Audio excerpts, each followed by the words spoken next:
Hello friends, in the present video, we will discuss about the design features of the samplers.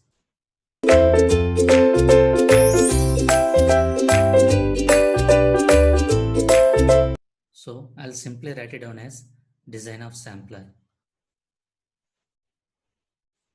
Design of sampler.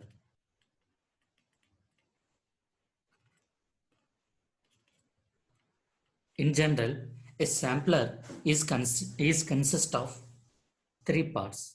One is sampling tube. In sampling tube, the soil sample will be collected, and another part is non-return valve.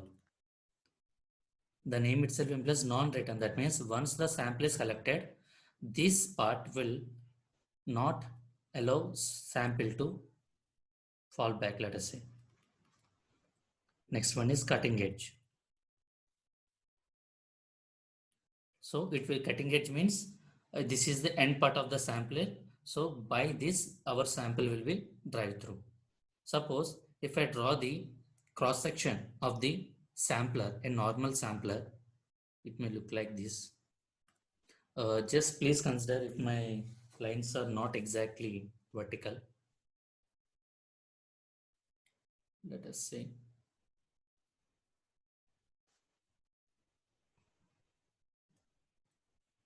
Let us imagine this is the cross section of a soil sampler.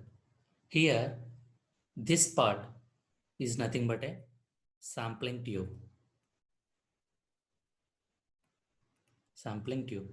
And these extensions are nothing but a non-return walls.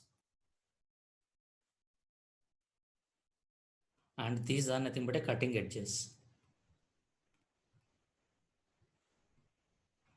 So here, let us say the inside diameter of the cutting edge is D1. Similarly, the outside diameter of the cutting edge, let us say D2, and inside dia of the sampling tube is considered as a T3. Outside dia of the sampling tube is considered as a D4. Let me rewrite them again. So D1 is nothing but a inside dia of cutting edge. Inside dia of cutting edge. D2 is nothing but a, as we can see here, outside dia of cutting edge. Similarly, what about D3 and D4? What I can call D3? D3 is nothing but a inside or inner dia of which one? Sampling tube. Inner dia of sampling tube. Similarly, D4 is nothing but a outer dia of sampling tube. Outer dia of sampling tube. So if you understand this term, then now we will see the design features that are affecting the soil disturbance. So first one, we will call it as a area ratio. Area ratio. So this is most frequent question that is asking in the GATE exam. Area ratio. As of now, 3 times I've asked. I think if I remember it exactly. Okay.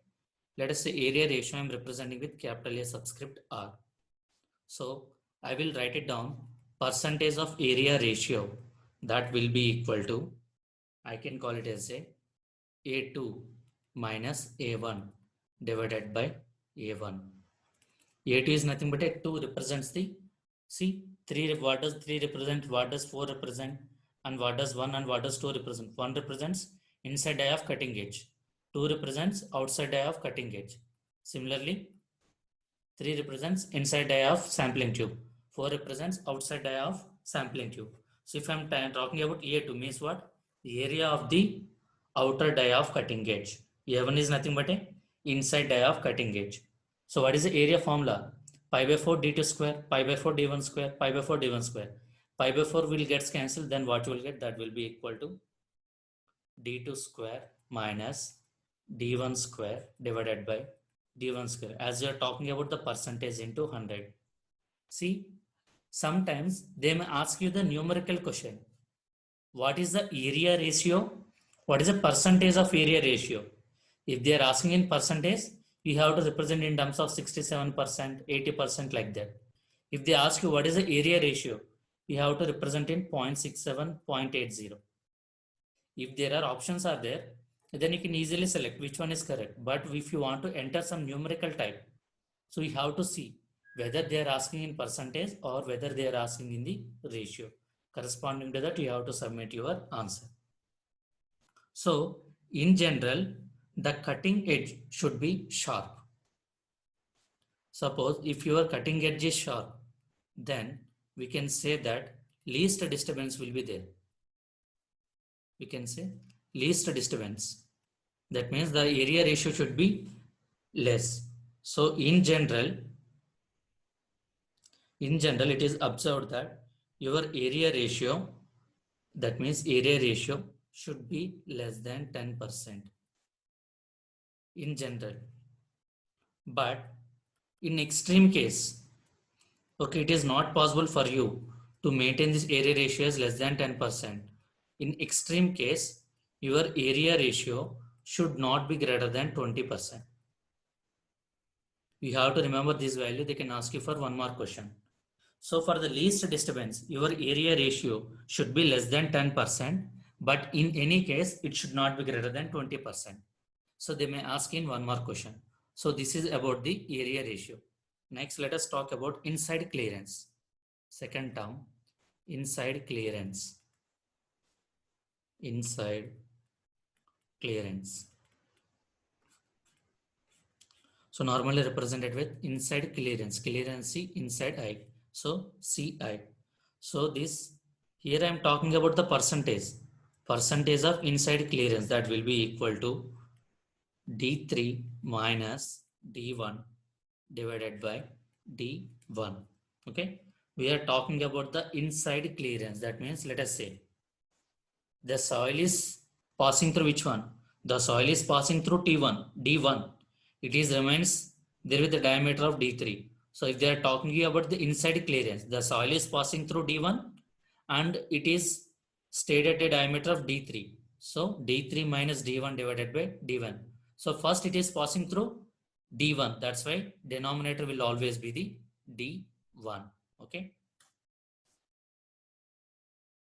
So here also, if you are talking about the area ratio, first soil will touch in the inside clearance or outside the dia.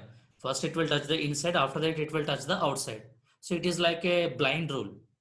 Wherever which touches the first, that you have to consider in denominator. So suppose if you are talking about the area ratio, first soil is touching D1 or D2. Soil is touching in D1. So D1 in the denominator. If you're talking about inside clearance ratio, inside diameter, what is the diameter inside? D3, D1. First one which is touching D1. So D3 minus D1 by D1. Wherever it is touching the first, that you will kept in the denominator. So remember, it is like a blind rule. Okay. Don't consider it is like some logic is there. I'm just saying it under blind rule. So normally the ratio, the inside clearance ratio should be in between 1 to 3%. Understood? So normally this is the ratio for the least disturbance. Okay. Now, similarly, let us talk about the outside clearance. Outside clearance. So what should I denote it with? Clearance already represented with C outside. So C subscript O. So if I talk about in respect to percentage, percentage of outside clearance, CO, that can be represented as D2 minus D4 divided by D4. Now let us go to the diagram. Sorry. If you see this diagram, what are the outside diameters? This is the outside diameter and also this is the outside diameter, right? First, which one is touching? Soil will touch this part or this part. First it will touch, after that it goes to here. So first denominator should be D2 or D4.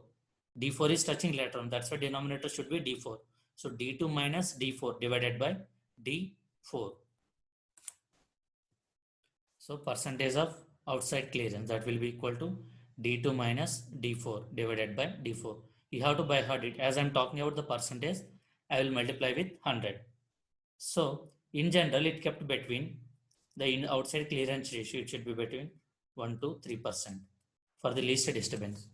So if you are talking about the inside clearance, what is the 1 to 3%? If you are talking about the outside clearance, it should be between, sorry, 1 to 2%. Decrease one value in the outside clearance. Okay. Okay, these three are the design factors that are affecting the disturbance of a soil sample. That's why we have to make sure that these three parameters should be kept within the limits such that we will get the undisturbed samples. Area ratio, inside clearance and outside clearance. In the next video, we will solve a problem based on these factors. Thank you.